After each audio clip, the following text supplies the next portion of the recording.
Alright, I got back working on this XMR 2018 1000 Can-Am, and we're going to do the brakes on it. Just finished up these control arm bushings, so if you're interested in replacing those, you can check out my other video. But the brakes are pretty self-explanatory on this. Once the tire's off, there's two bolts that you take out. These are 15mm bolts. They come out pretty easy. This customer here naturally rides in the mud, as you can see, so they are wanting to put some brass brakes on here to see how these things work and see how long they'll last. So you take these two 15mm bolts out, and then it's a Torx head.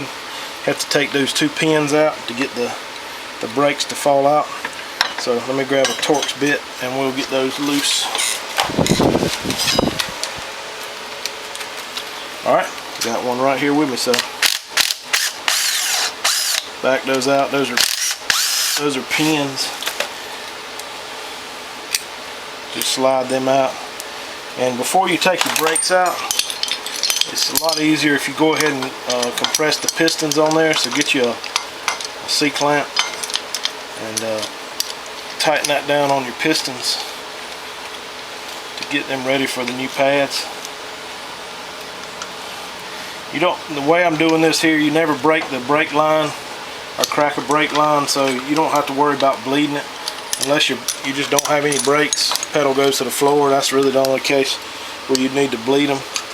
These here will not let any air into the line, so you don't have to bleed them. You just press the pistons back in and pop the pads out.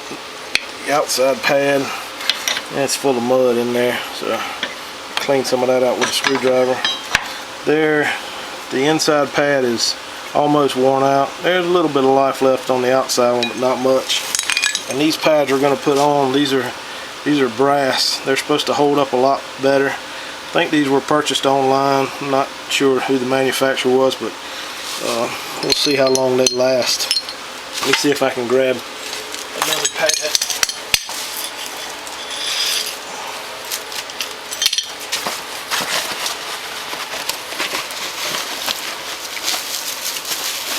Okay, so you with these, they're a little different, one on each side. They're the way the pads are shaped. So you just need to make sure you use the right pad. This is the pad that came off. Friction Materials on the left side. As I'm looking at it, you can see this one's on the opposite side. So this should be for the left side. We're working on the right side right now.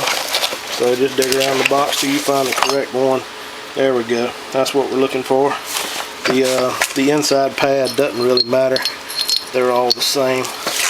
So you take your outside pad and your inside pad. Screwdriver. Hang on just a second. We'll get a screwdriver. Alright, we're back. Just going to clean some of this mud out of this caliper. It's pretty nasty. Actually, this is a drilled rotor. Every one of the holes has mud in them.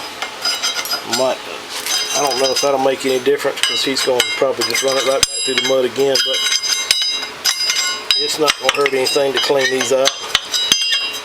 Not real sure why they put drilled rotors on a mud machine like this, because they will get caked up with mud and it will make your pads wear out faster. I understand because of heat and all that stuff, but this guy's not running it very fast in the mud, so wouldn't really need to dissipate any heat. Alright, so all the holes are cleaned out now. Stick your pad back in here. Actually, your friction material goes toward the center.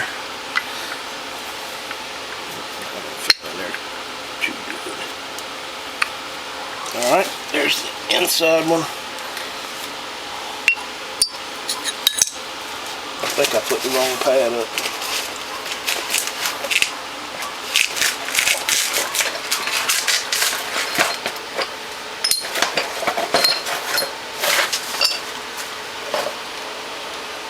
Okay, here's the outside pad. It hooks on that little notch, swings up. Then you take these pins, feed them through. Helps to stick both of them in before you tighten them up, just to make sure they're lined up good. Tighten them down a little. That one didn't go all the way in. So now separate the pads out so you can get them to slide over the rotor like that. Slide it back over the rotor. These nuts or bolts actually have some thread locker on them, so I'll put a little bit on there. Look like it had yellow. We're going to go back with blue because there's a good chance we may have to replace these again. You always want to hand tighten the bolts just to keep from cross threading. Put a little bit of thread locker on there. Get them started.